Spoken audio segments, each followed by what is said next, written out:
তখন আমাদের মনে খুব তেজ আসে, তখন সব করে অনেক রকম জিনিস আমরা চিবিয়ে কিংবা চেকে দেখি, যেমন পেন্সিল, রাবার কিংবা বোতলের ছিপি কিংবা শুকনো জুতো কিংবা ক্যাম্পিসের ব্যাগ। শুনেছি আমার ঠাকুর দাদা নাকি একবার স্ফূর্তির চোটে এক সাহেবের আধখানা তাঁবু প্রায় খেয়ে শেষ করেছিলেন। কিন্তু তা বলে ছুরি, কাঁচি, শিশি, বোতল এসব আমরা কোনোদিনও খাই না। কেউ কেউ সাবান খেতে ভালোবাসে, কিন্তু সেসব নেহাত ছোটখাটো বাজে সাবান। আমার ছোট ভাই একবার একটা আস্ত পার্সেল খেয়ে ফেলেছিল।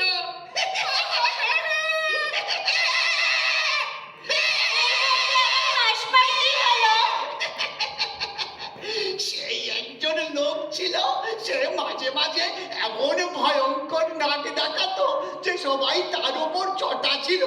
একদিন তাদের বাড়ি বাজ পড়েছে, আর অমনি সবাই দৌড়ে তাকে দমাদম মারতে লেগেছে। যত সব বাজে কথা। না ভাই, না ভাই, না ভাই, না ভাই, এখন আমায় গাইতে বলো না। সত্যি বলছি, আজকে আমার গলা তেমন খুলবে না। কি আপদ, কে তোমায় গাইতে বলছে? রাগ করলি? হ্যাঁ ভাই, রাগ করলি? আচ্ছা, না হয় কয়েকটা গান শুনিয়েই দিচ্ছি। অত রাগ করবার দরকার কি ভাই?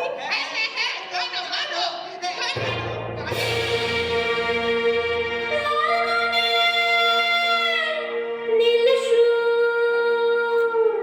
হাসি হাসি গন্ধ, হাসি হাসি গন্ধ, হাসি হাসি গন্ধ, হাসি হাসি গন্ধ, লাল গানে নীল স্বর, হাসি হাসি গন্ধ, লাল গানে নীল স্বর, হাসি হাসি গন্ধ, লাল গানে নীল সুর, হাসি হাসি গন্ধ, হাসি হাসি গন্ধ, হাসি হাসি গন্ধ, হাসি হাসি গন্ধ, হাসি হাসি গন্ধ, হাসি হাসি গন্ধ। ভালো দিয়েছে, দারুণ। এ তো ভারী উৎপাত দেখছি, গানের কি আর কোনো পথ নেই? হ্যাঁ আছে, কিন্তু সেটা অন্য একটা গান। সেটা হচ্ছে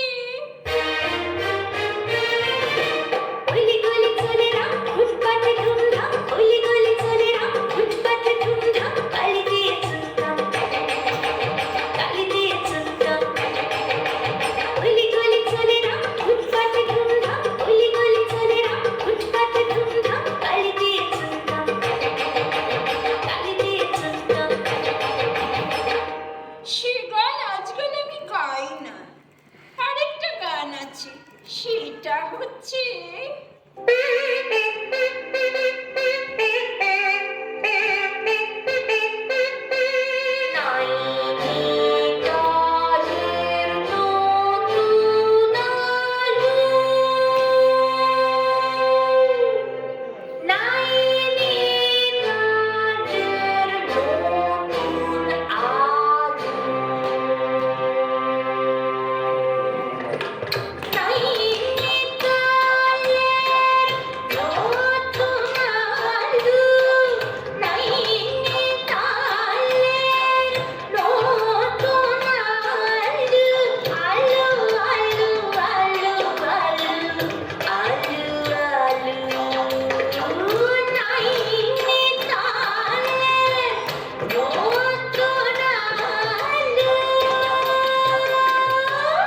সেটা খুব নরম সুরে গাইতে হয়।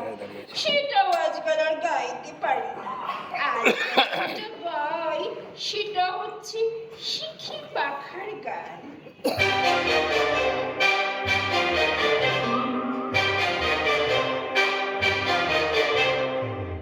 মাখা শিখি পাখা আকাশের কানে কানে, শিশি দুটো ছেলে ঢাকা সরু সরু গানে গানে, মিশি মাখা শিখি পাখা আকাশের কানে কানে, শিশি দুটো ছেলে ঢাকা সরু সরু গানে গানে, আলা খোলা টাকা আলো আধো আধো কত দূরে, আলা খোলা টাকা আলো আধো আধো কত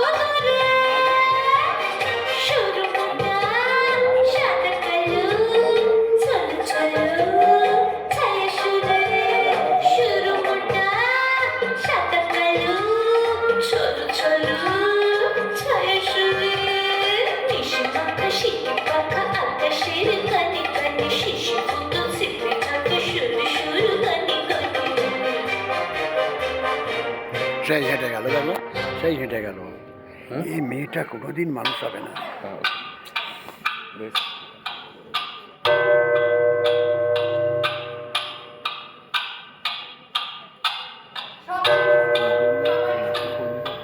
আমি শুভশ্রী। আজ থেকে আমি শুধুমাত্র একজন পরিচালকই নই, আমি স্ক্রিপ্ট লিখব, মঞ্চে আলো আমি করব। তাহলে আমার কি হবে? আমি তো গতবার জিজ্ঞেস করার সময় নিজের চিত্রনাট্য নিজেই বদলে ফেলেছিলাম। এইবারও হজবড়ানোর সব সংলাপ আমিই বলবো। তোমরা নাটক বোঝো না। একটা বাস যদি হাওয়ার মতো বইতে থাকে, দর্শক এমনিই কেঁদে ফেলে। হ্যাঁ, সংলাপ থাক বা না থাক। আমি ঈশিতা। আমি এই নাটকে কেবল চোখে মেলে তাকাবো, বাকিরা দর্শকের দৃষ্টি পাবেই না। আমার প্রেজেন্স মানে পারফরমেন্স। তাহলে এই নাটকের নাম বদলে ফেলাবো। আজ থেকে এই নাটকের নাম অজগরল নয়, আজ থেকে এই নাটকের নাম হবে শুভ সংবাদ। না না, সেরকমই না। এমন চিত্রনাট্য তো কেউ লেখেই না। তরুণীর পাশের টান, দর্শক শোনার পর ঘরে ফেরার খুশিই পাবে না। আচ্ছা, তাহলে আমি তো শুধু দাঁড়িয়েই থাকবো, ক্যামেরার জন্য আমাকে ফলো করে। ঢাকের শব্দে যদি কান বন্ধ হয়, তবে গল্প ঢাকতে থাকে। আর নাটক ঝগড়ার কোরাস হয়ে ওঠে। আপনি কে?